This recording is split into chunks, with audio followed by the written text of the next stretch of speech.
एक पीड़ित महिला से लाइव टाइम्स ने खास बातचीत की, जिसने बताया कि किस तरह से उसका उत्पीड़न किया गया। एक तरफ तो लव जिहाद और जिहाद जैसे केसेस आए दिन सुनने में मिलते हैं, बढ़ते जा रहा है इनका रेशियो। वहीं दूसरी तरफ इस वक्त हमारे साथ एक ऐसी विक्टिम है जो खुद एक विशेष समुदाय से आती हैं और उनके साथ उनके घर में, उनके परिवार में किस तरीके का व्यवहार किया गया, वो अपनी आप बीती सुनाएंगी, उनकी ज़बानी सुनते हैं। मैम, आपके साथ, आप खुद एक मुस्लिम समुदाय से आती हैं, समाज से आती हैं, क्या हुआ आपके साथ, क्या आपकी आप बीती थी? सो मैम, आई थिंक सबसे बड़ी हमारी कमज़ोरी जो हमें ये दिखाया जाता है कि हम औरत है। The biggest insecurity that they instil in us that we are females, and that मेरे ये बैकग्राउंड था कि मैं एक सिंगल मदर हूँ, डिवोर्स्ड हूँ, सिंगल मदर हूँ, और मेरी लाइफ में बहुत चीज़ें हुई है personal. I am an orphan, मेरे मॉम डैड भी नहीं है। तो इसी चीज़ का उसने फ़ायदा उठाया। मैं उसके जिम में जाती थी, I used to go to his gym. He instigated that he would give me a good life and all this stuff, so infill that to live again, to live a life of happiness again, he'll take care of my child. But ऐसा कुछ भी नहीं हुआ। he raped me, he assaulted me, he made videos. उस videos के basis पे उसने मुझे बहुत blackmailing किया। उस blackmailing के basis पे इतनी assault है। I have videos I can show you where I was bleeding, I got pregnant, I was beaten up so much that I had a miscarriage. And hospital से लेके हर जगह मुझे मारता था। हॉस्पिटल में अबॉर्शन कराने ले गया, उस समय भी मारा पीटा।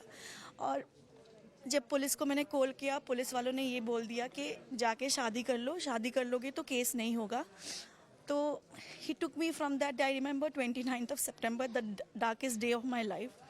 From that day he took me to he forced me, did not take me home. उसने मुझे होटलों में रखा, forced me, took away my phone, my anything that I have no contacts with my family. और मुझे उस hotel से लेके एक मौलाना के पास लेके गया रात को 11:30 बजे। और उस मौलाना के वहाँ मस्जिद के अंदर उन लोगों ने मेरी निकाह कर दी ज़बरदस्ती। And I was not even aware. उस निकाह में ना मेरे घर वाले थे, ना उसके घर वाले थे, मौलाना था और 2-3 लोग जो मौलाना ने अरेंज किया था। And it was like something which I never saw in my entire life because I come from the same community.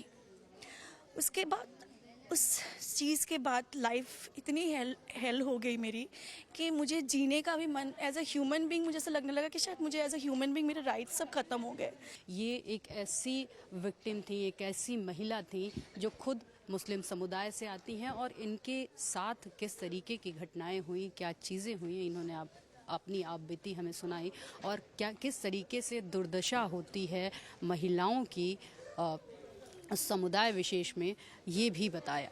यानी कि ये अपनी बातों के माध्यम से उन तमाम लोगों को जागरूक करने की कोशिश कर रही हैं जो कहीं ना कहीं गलत रास्तों पे चल रहे हैं।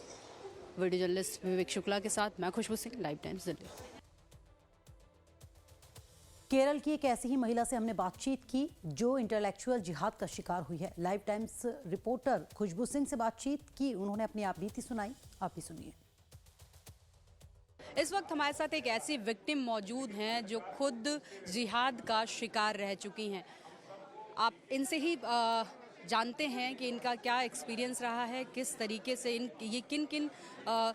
किस तरीके से किन किन स्थितियों से गुजरी हैं और कैसे एक बार फिर से हिंदू धर्म में इनकी वापसी हुई है।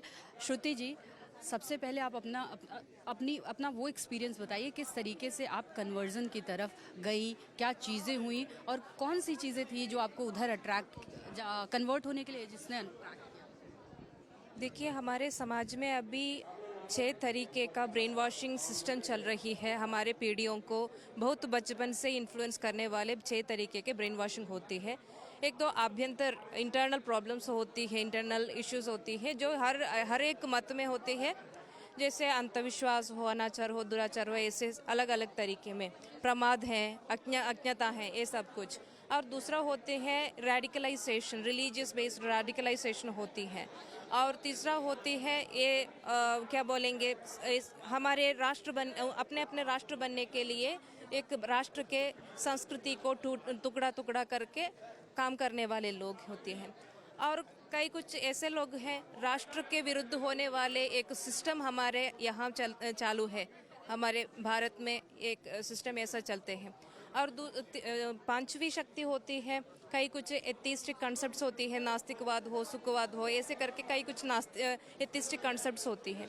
और सिक्स्थ ब्रेन वॉशिंग सिस्टम होती है जो दुशील होती है, बैड हैबिट्स और अल्कोहल हो या ड्रग्स हो, ऐसे करके बैड हैबिट्स के ओर।